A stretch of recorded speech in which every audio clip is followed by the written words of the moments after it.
Bonjour chers élèves, bonjour chers professeurs de français et bienvenue sur l'éducatif syrienne. Aujourd'hui, nous avons un cours de français. Je m'appelle Lias Hassoud et je vais vous guider avec la négation qui est notre cours d'aujourd'hui. Commençons tout de suite. C'est quoi la négation? Regardez avec moi ces exemples. Paul se rendra au match. Paul ne se rendra pas au match. Quelle est la différence entre ces deux phrases? Regardez. Dans la deuxième phrase, on a ajouté deux particules. Ce sont ne et pas. Alors, la première phrase est une phrase affirmative. La deuxième phrase est devenue une phrase négative. Alors, qu'est-ce qu'une phrase de forme négative?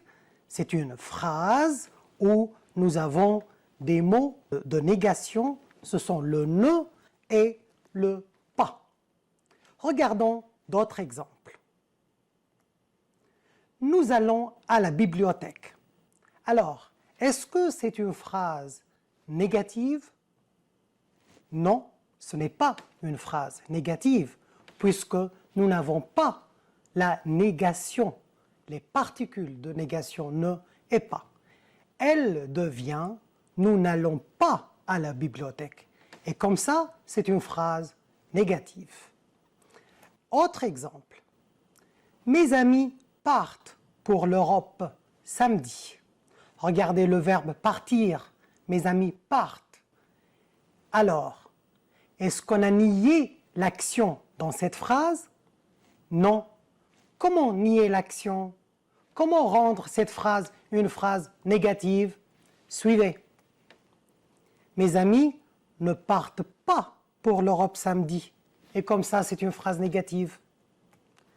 Alors, on ajoute l'adverbe de négation ne et un mot de négation qui est pas ici.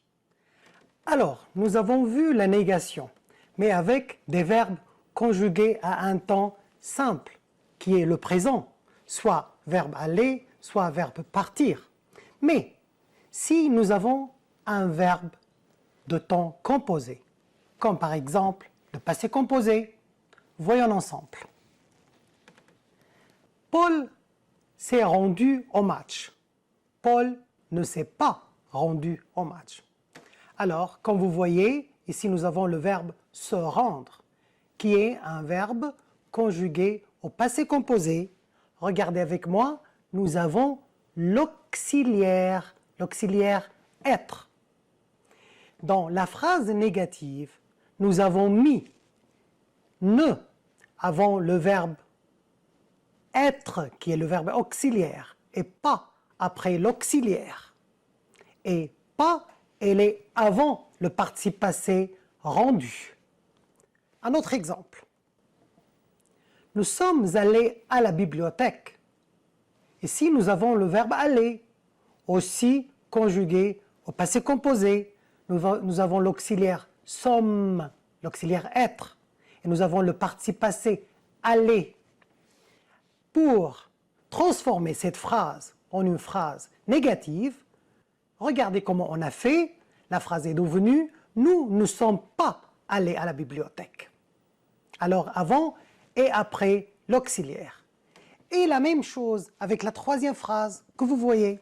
« Mes amis ont voyagé pour l'Europe samedi ». Mais ici le verbe « voyager » est conjugué avec l'auxiliaire « avoir », « ont ». ONT. On procède de la même manière. Il faut mettre ne avant l'auxiliaire et pas après l'auxiliaire. Alors, à un temps composé, la négation entoure l'auxiliaire. Le participe passé est placé après pas. Regardez. Ne, pas. Avant et après l'auxiliaire. Ne et pas. Et la même chose avec n'ont pas voyagé. Voilà le participe passé qui vient après pas. Maintenant, on va regarder ensemble comment on va procéder si nous avons des pronoms. Et comme vous savez, les pronoms personnels compléments, ils viennent avant le verbe. Comment on va procéder si nous avons des pronoms qui viennent avant le verbe conjugué?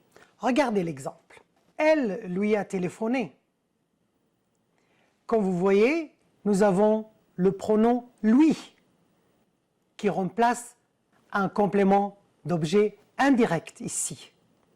Elle a téléphoné à quelqu'un. Elle lui a téléphoné. Pour transformer cette phrase en une phrase négative, on va ajouter le ne et le pas.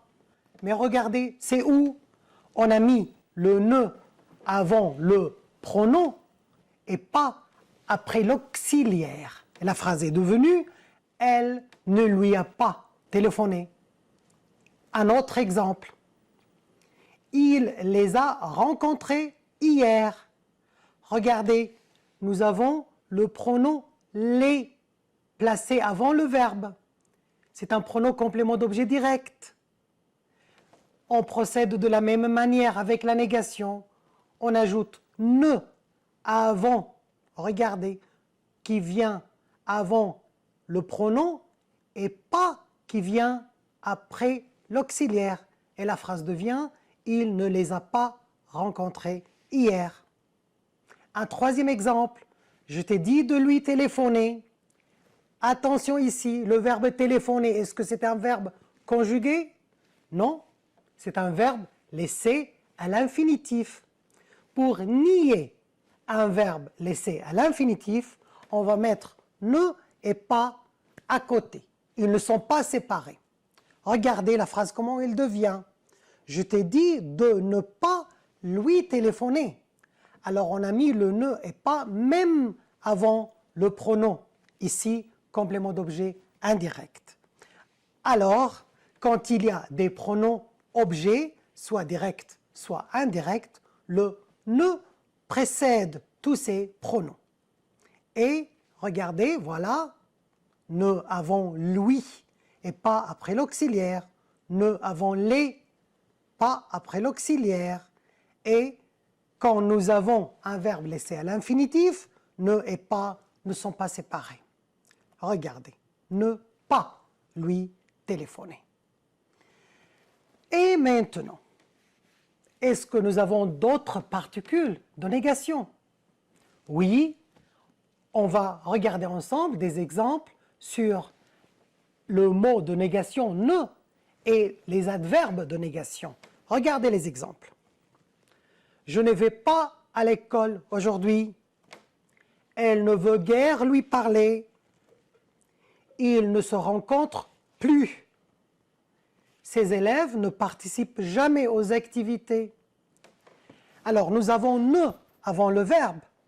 Et après le verbe, nous avons pas, guère, plus, jamais. Ce sont des adverbes de négation. On va regarder aussi un autre cas. Le ne avec un pronom. Alors, n'oubliez pas, le pronom vient pour remplacer un nom. Premier exemple. Nous n'avons rencontré personne à notre retour. Sans les lunettes, elle ne voit rien. Nous avons des pronoms de négation ici. Ils sont personne et rien. Et faites attention, ici, ils prennent la fonction du complément. Ils viennent après le verbe. Ils peuvent aussi venir avant, dans la première place de la phrase. Alors, ils prennent la place ou la fonction du sujet. Regardez. Personne ne l'a vu prendre l'argent. Rien n'est parfait.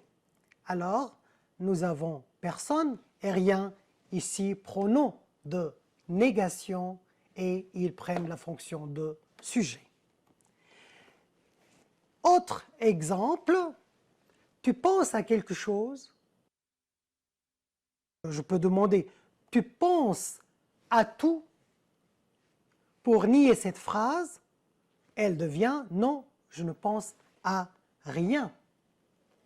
Il s'occupe de quelque chose ou il s'occupe de tout.